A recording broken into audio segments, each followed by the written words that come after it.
Specialty restaurants, Jubilant Foodworks, they've started off on the positive side. PVR, as expected, is negative. Obviously, there is no relief or let up on cinema theatres in Mumbai, so that's down about 1.5%.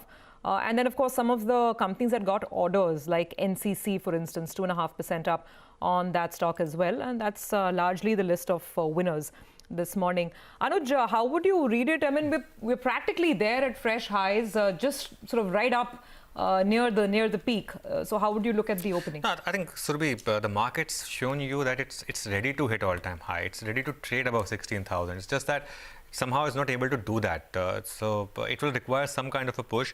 But we are in a bull market, and you would want to err on the side of aggression rather than caution. That's what the market seems to be telling you. A couple of stocks stand out once again. Deepak Nitrite is having another big move. Navin Fluorine. So all this, similar kind of stocks. Aarti Industries, they are doing well. Apollo Hospitals is doing well, but holding firm right now. Mitesh, your thoughts on the market opening? As I said, I think move above 15,925 does warrant a buy, and because you've done that with a gap, yesterday's high of 15,890 now becomes the 15,892 was the high, so 15,890 I'm taking the round number as the stop loss, and now I hope that the market continues its upward journey. You highlighted Deepak Nitrite, I think that's on my radar as well, but that apart, I think Escorts is continuing a very good run. Last time it kind of failed around these levels of 1220, 1225. So around that level there is some resistance, but once it clears that, I think the stock can head towards 1300 plus levels. Okay, Mitesh, thanks a lot for taking us through the market opening. It's good talking to you. We have our market master ready. Kenneth Nrade is joining us, founder and CEO of Old Bridge Capital Management. Kenneth, good morning. Thanks for joining us, Kenneth. So Kenneth is, there's been this mad rush for IPOs and all of them getting oversubscribed, and despite crazy valuations listing at 40, 50, 60% premium. You've seen the kind of rally in the mid cap and small caps. Mid cap index is up 35% this year. Small cap, I think, is up over 60%. Your thoughts on whether there's a bit of an exuberance in the broader market, or is this par for course? Well, it's been a fabulous 2021. And completely opposite to what happened in the last calendar year, right? So when we went into the last calendar year, we didn't know how the economy or how the markets will come out into this into this year. But as we go into 2022, I'd slightly be a little cautious, because the breadth of the market is great. Valuations are trading at significantly higher premiums that they ever were. And yes, and the first sign of the bubble that's there is obviously there in the IPO market. So I'd be a little cautious. I don't think 2022 is going to be as great as it is, as it looks like it's today. Earnings have been good. I think that will do a hell of a lot for a lot of corporate balance sheets, or it'll improve corporate balance sheets quite significantly. So that takes away the solvency issue. I think it's just a valuation issue and growth, which remain question marks today.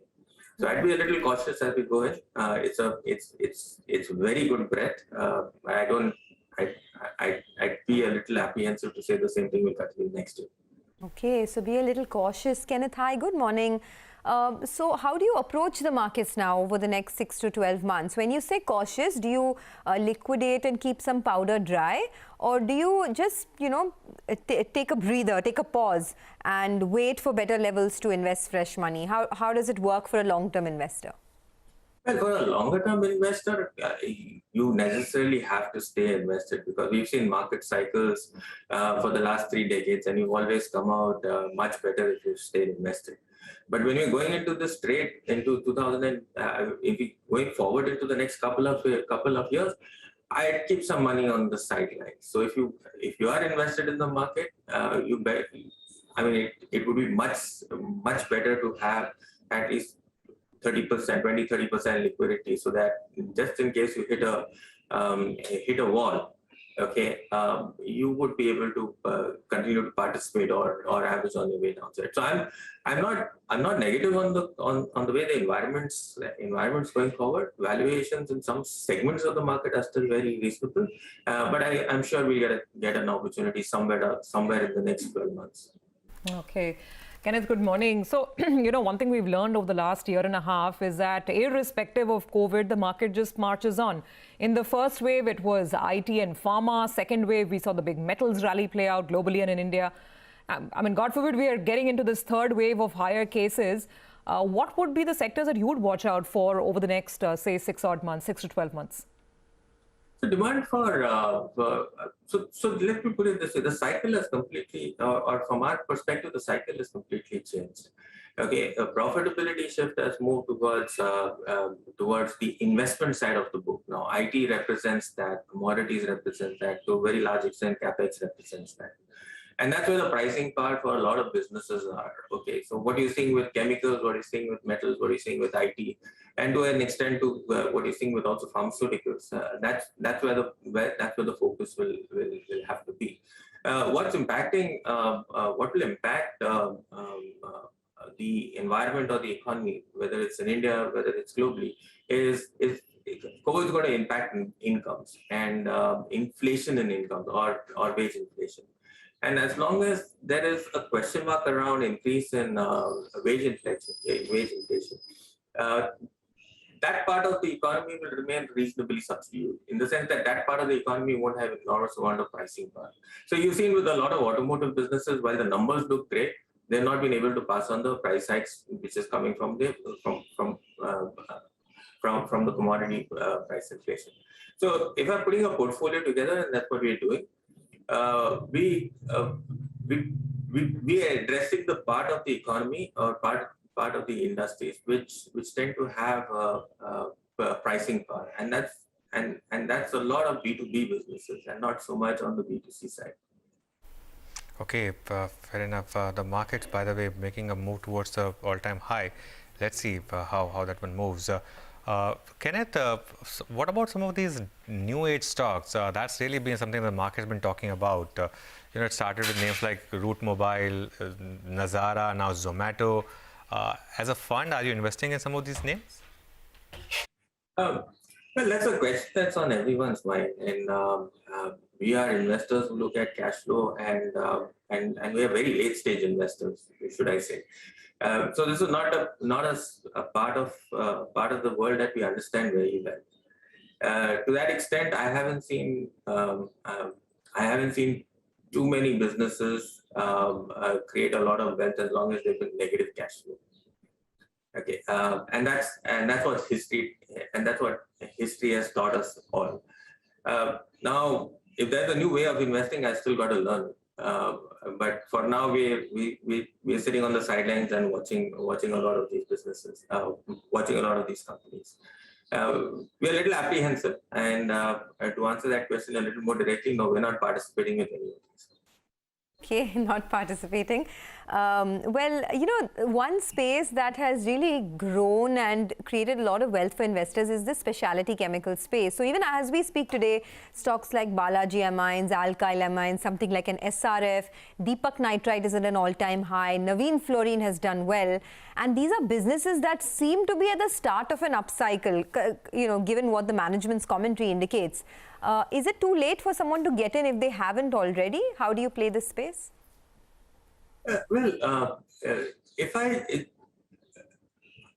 So these are valuations which are very much pricing in everything that is there.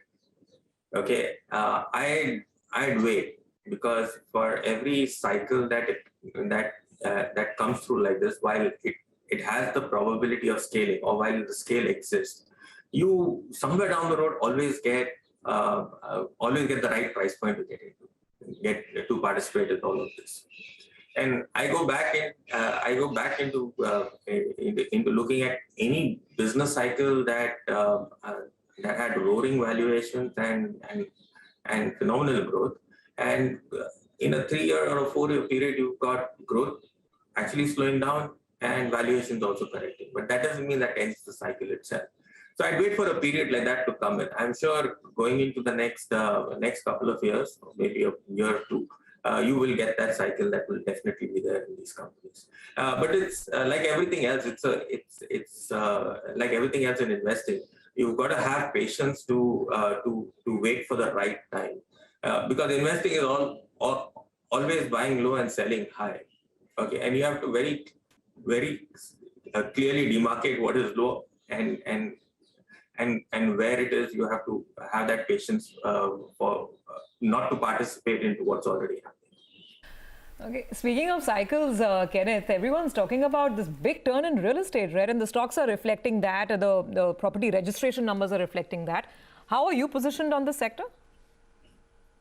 So we're fairly well positioned. I mean, we're reasonable participants in that part of the world, and I go by the same thing. I mean, this industry has gone through a consolidation phase, and is coming out after a 12-year, almost a 12-13-year cycle or down cycle.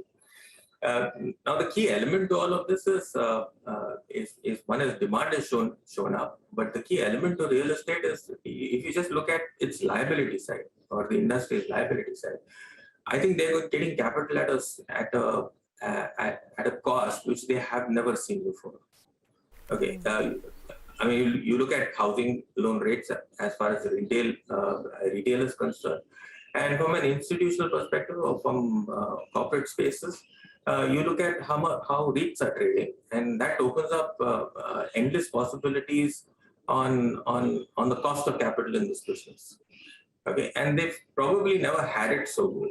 So if you had to position yourself in real estate and effectively look at it, valuations are fair.